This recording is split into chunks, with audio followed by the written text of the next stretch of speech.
Oh,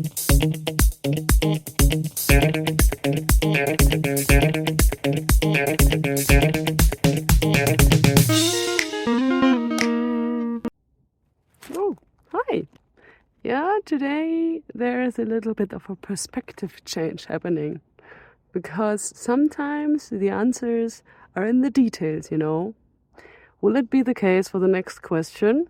Let's see.